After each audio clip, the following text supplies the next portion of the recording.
Hi, this is Rajesh Sharma. Hyderabad మహానగరంలో ప్రతిపాదించిన రెండు కీలకమైన ప్రాజెక్టులకు సంబంధించి రెండు న్యూస్ అప్డేట్స్ వచ్చాయి. ఆ న్యూస్ అప్డేట్స్ నేను ఈ వీడియోలో మీకు వివరించబోతున్నాను. సో వీడియో స్కిప్ చేయకుండా మొత్తం చూడండి.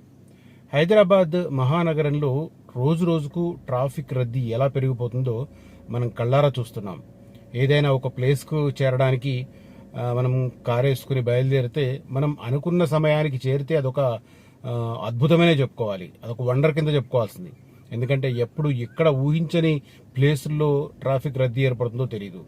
అంతా సజావుగా ఉంటే ఏదో చిన్న ప్రమాదం జరిగితే ఆ ప్రమాదం ద్వారా కూడా ట్రాఫిక్ జామ్లు ఏర్పడి చాలా చాలా ఇబ్బందులు పాలవుతుంటాం.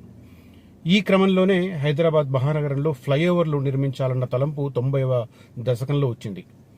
అప్పట్లో చంద్రబాబు నాయుడు గారి ప్రభుత్వం ఆ టైంలో చాలా కీలకమైన కూడళ్లలో ఫ్లైఓవర్లు కన్స్ట్రక్ట్ చేశారు. మనకు తెలుసు, బేగంపేట ఎయిర్పోర్ట్ కావచ్చు, ప్యారడైజ్ కావచ్చు, తర్వాత తార్నాక కావచ్చు, నారాయణగూడ కావచ్చు, ఇలాంటి చాలా ప్లేస్లో ఫ్లైఓవర్లు వచ్చిన పరిస్థితి. ఆ రోజు బషీర్బాగ్ కావచ్చు, ఇట్లాంటివి. అయితే ఆ తర్వాత వీటిని కొంత పుంతలు తొక్కించారు. ముందేమో రైట్గా స్ట్రెయిట్గా ఉండే ఫ్లైఓవర్లు వేశారు. ఆ తర్వాత వాటిని మల్టిపుల్ డైమెన్షన్స్లో తిప్పుతూ కొంత, అంటే ఇంజనీరింగ్ వండర్స్గా కూడా చెప్పుకోవచ్చు. ఇప్పుడు గచ్చిబౌలి దగ్గర ఉన్న శిల్పా లేఅవుట్ ఫేజ్ 1 చూస్తే అది అద్భుతం. రెండు స్కై స్క్రాపర్ల మధ్య నుంచి వెళ్తుంది ఆ ఫ్లైఓవర్. చూస్తుంటే కొద్దిగా వండర్ అనిపిస్తుంటుంది.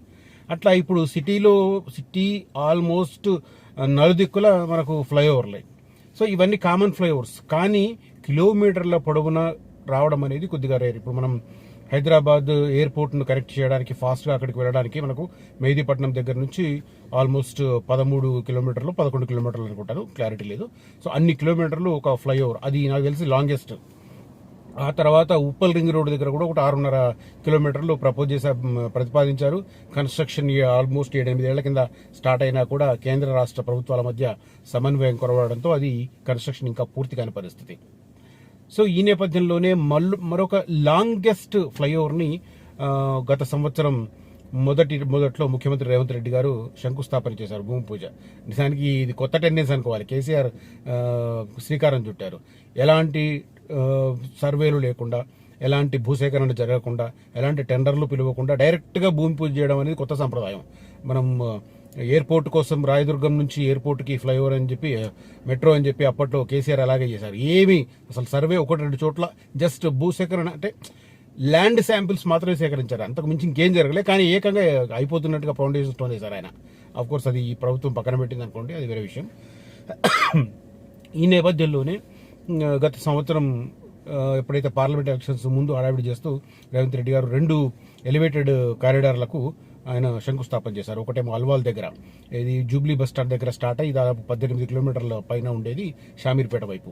ఇంకొకటేమో ఇటు మేడ్చల్ రూట్లో ప్యారడైజ్ దగ్గర నుంచి బోయిన్పల్లి అంటే డైరీ ఫామ్ వరకు, అంటే 5.5 కిలోమీటర్స్. అది ఈ రెండింటికి అసలు ఏమీ లేకుండానే సర్వే జరగలేదు, భూసేకరణ జరగలేదు, అలైన్మెంట్ ఫైనల్ కాలేదు, తర్వాత టెండర్లు పిలవలేదు, బట్ డైరెక్ట్గా భూమి పూజ చేసేశారు. సో ఇప్పుడు అడుగులు కొద్దిగా ముందుకు పడుతున్నాయి. 1.5 తర్వాత ఇవాళ ఈ 2 ప్రాజెక్టులకు సంబంధించి, ఏది ప్యారడైజ్ దగ్గర నుంచి డైరీ ఫామ్ వరకు ఉన్న 5.5 కిలోమీటర్లు, అదే రకంగా జూబ్లీ బస్ స్టాండ్ దగ్గర నుంచి షామీర్పేట వరకు 18.5 కిలోమీటర్లు. ఈ రెండింటికి సంబంధించి 2 కీలకమైన అప్డేట్స్ వచ్చాయి. ఆ అప్డేట్స్ నేను వివరించబోతున్నాను.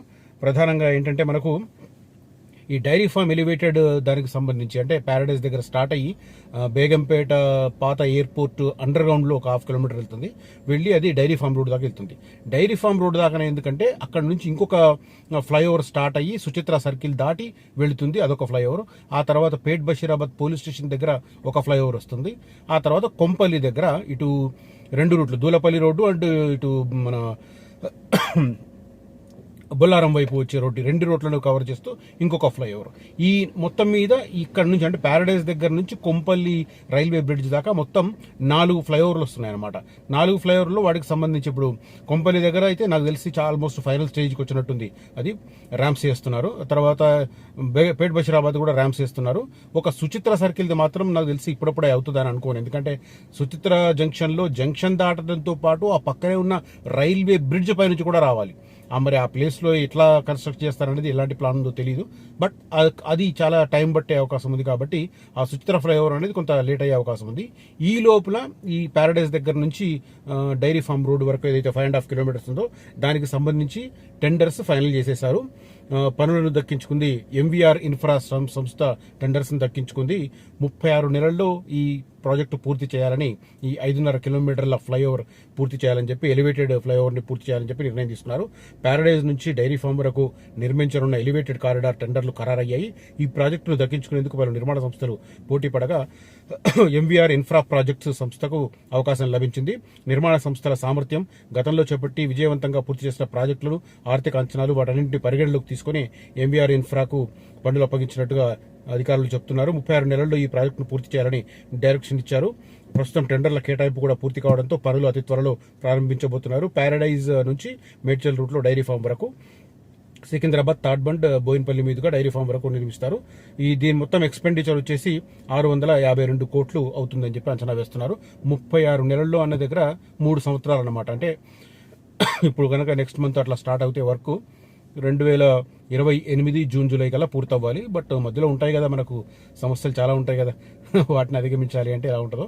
అనుకున్న టైంకు పూర్తి చేస్తే మాత్రం అది గొప్ప అని చెప్పుకోవాలి. ఇక రెండో రూట్ వచ్చేసి సికింద్రాబాద్ నుంచి షామీర్పేట్ ఔటర్ రింగ్ రోడ్ వరకు తలపెట్టిన 18.5 కిలోమీటర్ ఎలివేటెడ్ కారిడార్. దీనికి ఇప్పుడు టెండర్స్ పిలవడానికి నిర్ణయం తీసుకున్నారు. అంటే టెండర్స్ ఇప్పుడు పిలిస్తే ఇది ఒక 40-45 డేస్ టెండర్స్ ఖరారు చేయడానికి ఉంటుంది. బట్ ఇది లాంగెస్ట్, అంటే దాదాపు సిటీలో ఇప్పుడు పీవీ ఎక్స్ప్రెస్ హైవే తర్వాత అంత పొడవైన లేదు. ఇప్పుడు ఇదే 18.5 కిలోమీటర్లు అత్యంత పొడవైన కారిడార్గా మారబోతుంది, ఎలివేటెడ్ కారిడార్. దీనికి నిర్మాణ సమయం ఖచ్చితంగా ఎక్కువే పట్టే అవకాశం ఉంటుంది. ఎందుకంటే మధ్యలో రక్షణ రంగ దానికి సంబంధించిన భూములు చాలా ఉన్నాయి. అటు బోయిన్పల్లి రూట్లో కొంత ఉన్నాయి కానీ అది పెద్ద ఇష్యూ కాదు. ఈ రూట్లో మాత్రం చాలా ఎక్కువగా ఉంటాయి. మనకు అల్వాల్ దాటిన తర్వాత స్టార్ట్ అయితే, అల్వాల్ దాటకంటే ముందు కార్ఖానా దాటి తిరుమలగిరి మధ్య కొంత రైల్వే మన రక్షణ భూములు ఉన్నాయి. ఆ తర్వాత అల్వాల్ నుంచి అయితే ఆల్మోస్ట్ బొల్లారం దాటి హకీంపేట వరకు కూడా అన్ని రక్షణ రంగానికి సంబంధించిన అటు ఆర్మీ, అదే రకంగా ఎయిర్ ఫోర్స్ కు సంబంధించిన భూములు ఉన్నాయి. వీటిని కవర్ చేస్తూ చేయాలి. నేను మొన్న ఒక వీడియోలో చెప్పాను, ఈ షామీర్పేట వరకు నిర్మిస్తున్న ఫ్లైఓవర్ ఏదైతే ఉందో అది ఎయిర్పోర్ట్ ఉంది మనకు, హకీంపేట ఎయిర్ ఫోర్స్ స్టేషన్ ఏదైతే ఉందో దానికి అక్కడ మాత్రం ఒక 1/2 కిలోమీటర్ పైగా అండర్ గ్రౌండ్ వెళ్లే అవకాశం ఉంది. ఎలివేటెడ్ కాకుండా అండర్ గ్రౌండ్ లో తీసుకెళ్లే అవకాశం ఉంది అని చెప్పి మొన్ననే చెప్తున్నారు. ఇటు మెట్రో కూడా, అక్కడ మెట్రో రైల్ ప్రతిపాదన కూడా ఉంది కదా, అది కూడా అక్కడ అండర్ గ్రౌండ్ వెళ్తుంది. సేమ్ టైం ఈ ఎలివేటెడ్ కూడా, అంటే మొత్తం ఎలివేటెడ్ గా ఉన్న చోట అక్కడ మాత్రం సర్ఫేస్ కు ల్యాండ్ అయ్యి అండర్ గ్రౌండ్ నుంచి వెళ్లి ఆ తర్వాత మళ్ళీ సర్ఫేస్ కు వచ్చి ఆ తర్వాత మళ్ళీ ఎలివేటెడ్ గా మారి షామీర్పేట దాకా వెళుతుంది ఈ ఫ్లైఓవర్. అయితే దీనికి సంబంధించి ప్రస్తుతం టెండర్స్ పిలిచే ప్రక్రియ ప్రస్తుతం కొనసాగుతుంది, ప్రారంభమైంది. అటు మేడ్చల్ రూట్లో డైరీ ఫామ్ వరకు ఉన్నదానేమో టెండర్స్ ఖరారు చేసి ఆ సంస్థను కూడా ఎంపిక చేసేశారు. వాళ్ళు నెక్స్ట్ వర్క్ స్టార్ట్ చేయడమే మిగిలింది. 36 నెలలు కాలంలో పూర్తి చేయాలి. 652 కోట్లు దానికి వ్యయం అవుతుంది. బట్ షామీర్పేట రూట్లో మాత్రం ఇప్పుడు టెండర్లు పిలిచే ప్రక్రియ ఇప్పుడు ప్రారంభమవుతుంది. So it will take time. నాకు తెలిసి ఒక 2 months టెండర్ల ప్రాసెస్ నడుస్తుండొచ్చు. ఆ తర్వాత దానికి తోడు ఇంకొక డెవలప్మెంట్ ఏంటంటే, ఈ భూములకు సంబంధించి, ఈ రక్షణ శాఖకు సంబంధించిన భూములు ఇవ్వడానికి ఎప్పుడో ఒప్పుకుంది రక్షణ శాఖ ఒప్పుకుంది. కానీ ఆ ఫార్మాలిటీస్ ఉంటాయి కదా, ఆ formalities taking longer time. Latest గా ఈ రక్షణ శాఖ నుంచి సేకరించాల్సిన భూముల మీద మ్యూచువల్ అండర్స్టాండింగ్ ఒప్పందం మీద అధికారులు సంతకాలు కూడా చేశారు. కాబట్టి ఇక నెక్స్ట్ టెండర్లు పిలవడమే తరువాయిగా మిగిలింది. సో భూములు హ్యాండ్ ఓవర్ అయితే, దానికి సంబంధించి టెండర్స్ కన్ఫర్మ్ అయితే ఆ తర్వాత వర్క్ స్టార్ట్ అయ్యే పరిస్థితి కనిపిస్తుంది. వర్క్ స్టార్ట్ అయితే మాత్రం కొంత చుక్కలు దూరాల్సిన పరిస్థితి. ముఖ్యంగా కార్ఖానా ఏరియా కావచ్చు, తిరుమలగిరి ఏరియా కావచ్చు, తర్వాత అల్వాల్ ఏరియా కావచ్చు, ఆ మధ్యలో ప్లేస్లు అయితే చాలా చాలా కన్స్ట్రక్షన్ టైంలో ఖచ్చితంగా నరకం చూడాల్సిన పరిస్థితి. మరి ట్రాఫిక్ డైవర్షన్స్ అవి ఎట్లా ప్లాన్ చేస్తారో ఏంటో అధికారులు మనకు తెలియదు కానీ, బట్ అది చాలా క్రూషియల్ గా కనిపిస్తున్నాయి. సో ఇది నేను ఈ వీడియోలో చెప్పదలుచుకున్న కంటెంట్. ఫ్యూచర్ సిటీలో కోర్ ఏరియాలో ఇన్వెస్ట్ చేస్తే ఖచ్చితంగా మంచి లాభాలు పొందుతారు. కనిపిస్తున్న నంబర్లో కాంటాక్ట్ చేయండి. మళ్ళీ చెప్తున్నారు, ఫ్యూచర్ సిటీలో కోర్ ఏరియానే ఫస్ట్ 5 ఏళ్లలో డెవలప్ అవుతుంది. చాలా మంది రహదారులను చూసుకుంటున్నారు, ఇంకేదో చూసుకుంటున్నారు, కానీ కోర్ ఏరియాలో పెద్ద ఎంప్లాయ్మెంట్ వస్తుంది. కాబట్టి ఆ ఎంప్లాయ్మెంట్ ద్వారానే అక్కడ ల్యాండ్ వాల్యూస్ గణనీయంగా పెరిగే అవకాశం ఉంది. ఇంకొక చిన్న క్లారిటీ, నేను నిన్నటి వీడియోలో కొత్తపల్లి అనేది నక్కర్త మేడిపల్లికి దూరమా దగ్గర అని నేను చెప్పలేదు. దయచేసి వినండి. కానీ మధ్యలో ఒక 1800 ఎకరాలు సేకరించలేని పరిస్థితి ఉంది కాబట్టి కొత్తపల్లిని అడ్వైజ్ కాదు అని చెప్తున్నాను తప్ప దూరమా దగ్గర అని చెప్పలేదు. నిజానికి ఎయిర్ డిస్టెన్స్ నకర్తమేడిపల్లికి కొత్తపల్లికి నాకు తెలిసి ఒక 3 కిలోమీటర్స్ ఉంటుంది అనుకుంటా. బట్ రోడ్డు ద్వారా వెళ్తే మాత్రం నకర్తమేడిపల్లి నుంచి తక్కలపల్లి రావాలి, తక్కలపల్లి నుంచి రైట్ తీసుకొని కొత్తపల్లి వెళ్ళాలి. నాకు తెలిసి 4-5 కిలోమీటర్లు వస్తుంది. బట్ నేను పార్ట్ ఆఫ్ ఫ్యూచర్ సిటీ కాదని చెప్పట్లేదు, స్పష్టంగా చెప్తున్నాను. ఆ మధ్యలో ఒక 1800 ఎకరాలు ఒక ప్రైవేటు బడా పొలిటీషియన్కి సంబంధించి ఉంది కాబట్టి దాన్ని టచ్ చేయలేరు. అందువల్ల అటువైపు డిలే అవుతుందని చెప్తున్నాను తప్ప అంతకుమించి నాకు వేరే దురుద్దేశం లేదు.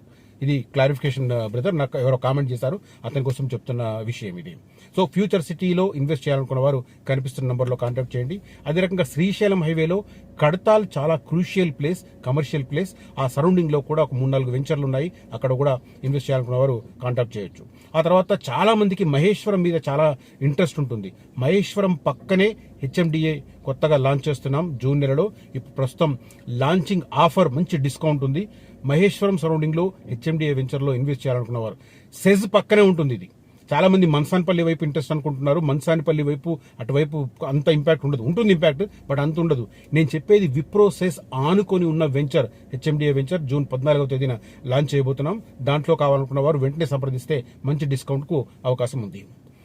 Thank you for watching this video. Signing off Rajesh Sharma.